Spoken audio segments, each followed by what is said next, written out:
Notre courrier nous a appris que vous vous intéressez beaucoup aux animaux et plus particulièrement à ceux du parc zoologique de Vincennes.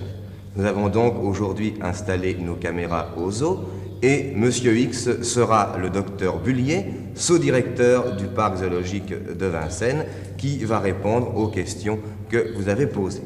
La première question, docteur, elle est une question qui vient de Colette Duchemin à Vanves, c'est une question générale.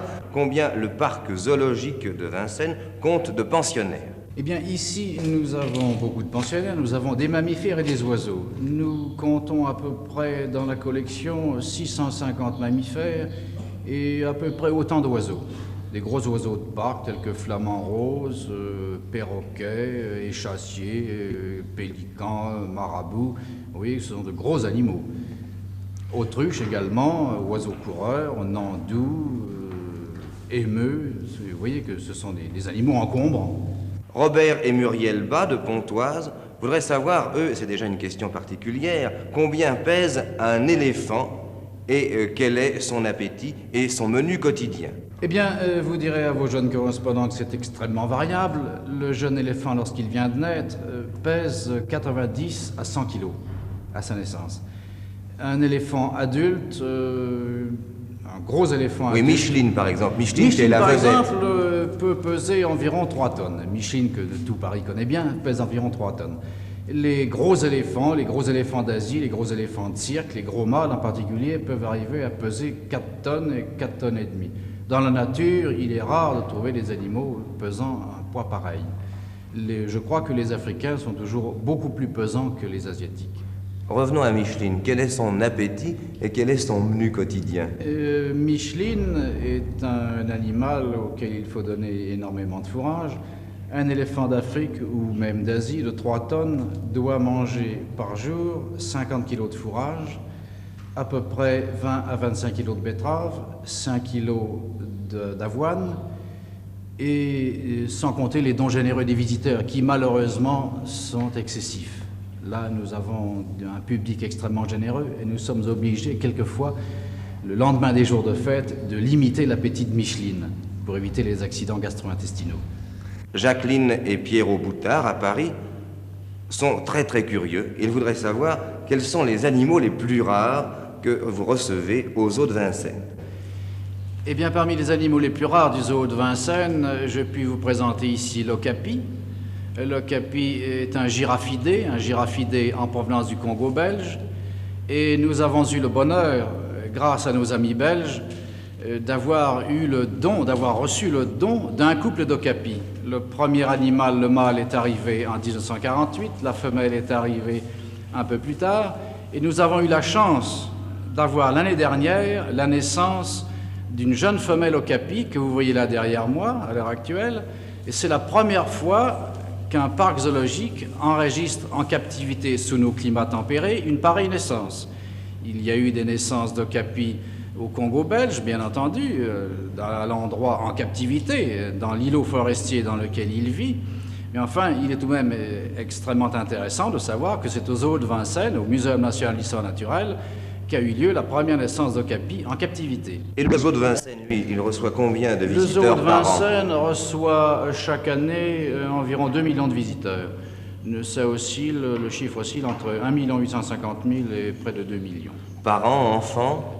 Eh bien, nous avons à peu près un demi-tarif pour 4 entrées. Alors, voyez-vous que nous avons énormément d'enfants. Ce sont les parents qui amènent les enfants et quelquefois le contraire. Et justement, ce sont les parents qui bénéficient de l'instruction que nous pouvons donner par l'examen de nos collections vivantes. Il y a aussi les étudiants. Les étudiants, et alors les enfants des écoles viennent énormément. Les enfants des écoles viennent en visite accompagnée avec leur maître les mercredis, les jeudis, enfin les jours où il y a des activités de plein air, des activités dirigées. Et c'est un voyage, c'est presque un voyage autour du monde que de visiter le zoo, puisque nous pouvons évoquer les pays les plus divers par les collections qui viennent de tous les pays du monde. Jean-Pierre Régnier, Jacques Finelli et Marianne Guérineau de Paris s'intéressent, eux, au décor extérieur au zoo. Et dans ce décor, ils ont remarqué bien sûr le célèbre rocher. Est-il creux? Quelle est sa hauteur? Demande-t-il. Mais bien entendu, le grand rocher du zoo de Vincennes est creux. Et il a été fait d'abord, et beaucoup de gens l'ignorent, il a été réalisé pour maquiller, pour camoufler un grand réservoir d'eau qui se trouve à 40 mètres de hauteur. Un grand réservoir d'eau qui sert à l'alimentation générale en eau de toutes les installations du parc zoologique, installations sanitaires, eau d'abreuvement pour les animaux, de l'eau pour les bassins. Et en plus, dans le Grand Rocher, dans la pointe supérieure, qui mesure 70 mètres de hauteur, nous avons un escalier double et un ascenseur qui permet aux visiteurs, lorsqu'il fait beau, de monter tout là-haut sur cette plateforme supérieure pour admirer le paysage. Et l'on voit aux environs de Paris à peu près 30 lieues à la ronde. Une question qui nous vient de Lille, par la plume de Christian Poirier, qui voudrait savoir s'il s'échappe des animaux du zoo de Vincennes. C'est très rare. En réalité, il y a quelquefois des oiseaux qui s'échappent, des oiseaux qui ne sont pas éjointés, des oiseaux qui arrivent à passer au travers des grillages, ou bien alors des perroquets qui cassent leur chaîne. Et ces perroquets ne sont pas éjointés. Voici ce qui se passe. Le perroquet grimpe dans un arbre, et pour le rattraper, il y a une chose extrêmement simple, c'est de laisser sur le perchoir d'à côté un de ses camarades de captivité. Et dans la nuit, lorsqu'il a faim, le perroquet redescend sur son perchoir. Mais on n'a jamais rencontré de lion du côté de la Porte Dorée. Ah non, les lions...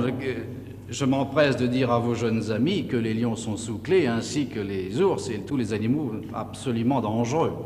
Puisque nous parlions des animaux dangereux, voyons un peu leur nourriture. Par exemple, combien de tonnes de viande est-il nécessaire d'apporter aux zoo de Vincennes pour les fauves par jour? Eh bien, il nous faut beaucoup de viande. Effectivement, le problème de la viande est un problème tragique quelquefois chez nous. Nous nous approvisionnons au Halles, où nous avons des viandes impropres à la consommation humaine. Nous trions ces viandes et nous les donnons à nos animaux sauvages. Il nous faut à peu près une demi-tonne de viande par jour pour faire vivre la collection du zoo de Vincennes. Et comme nous approvisionnons également, comme nous servons également pour la ménagerie de jardin des plantes, il faut à peu près 850 kilos pour toutes les collections vivantes du Muséum d'histoire naturelle. D'ailleurs, je m'empresse de vous dire qu'il n'y a pas que les fauves qui mangent de la viande, il y a les oiseaux rapaces, certains échassiers et certains autres animaux qui mangent beaucoup de viande. Cette question était posée par Gérard Lelon à Courbevoie et Yves Bloch à Marseille, qui voudrait savoir également si les gardiens peuvent entrer eux-mêmes dans la cage pour apporter la nourriture des fauves.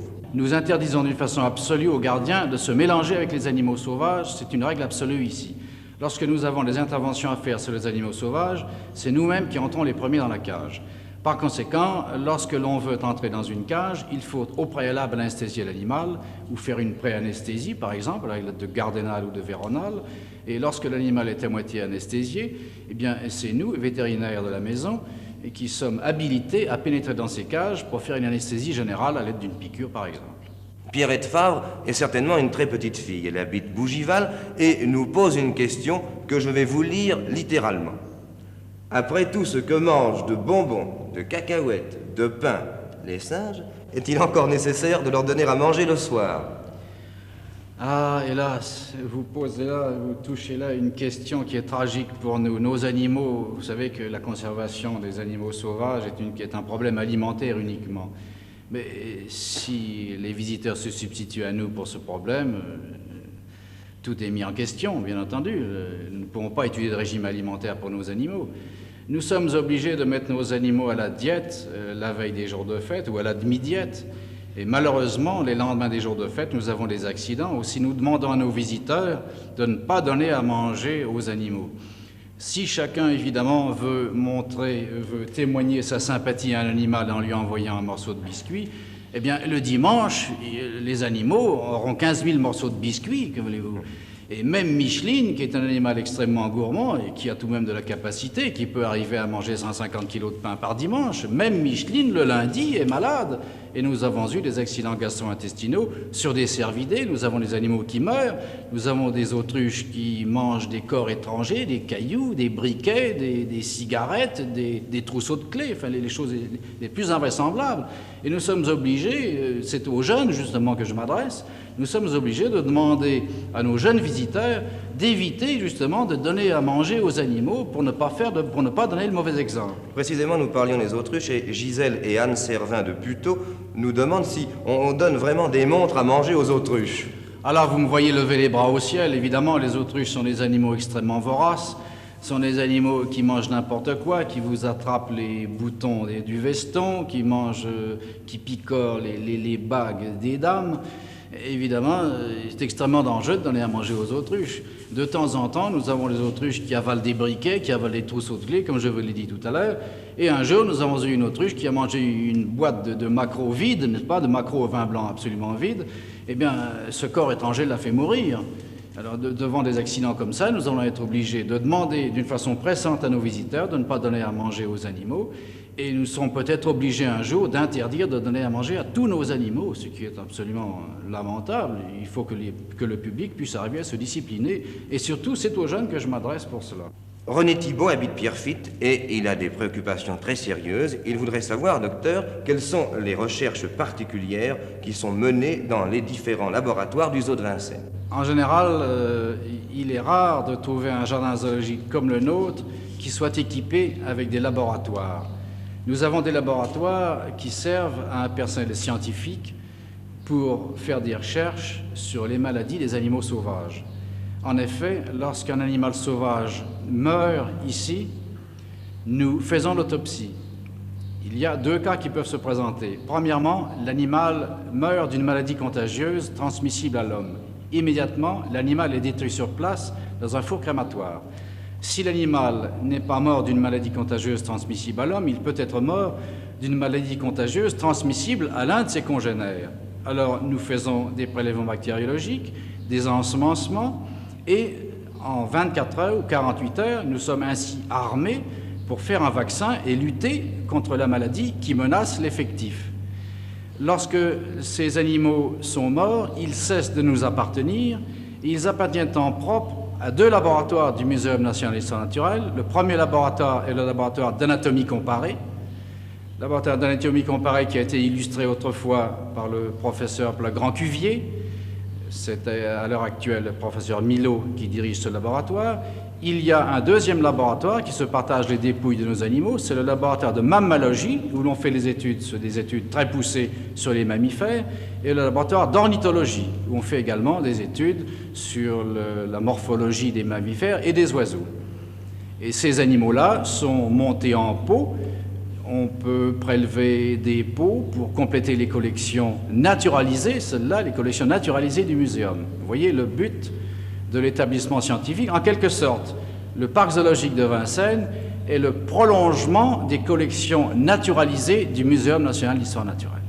Le zoo de Vincennes est un monde qu'il convient de découvrir avec persévérance. Nous pourrions écouter encore longtemps le docteur Bullier, que nous remercions, et qu'il nous soit permis de vous donner un conseil. Pour bien découvrir, pour bien apprécier le zoo de Vincennes, il faut y venir et y revenir.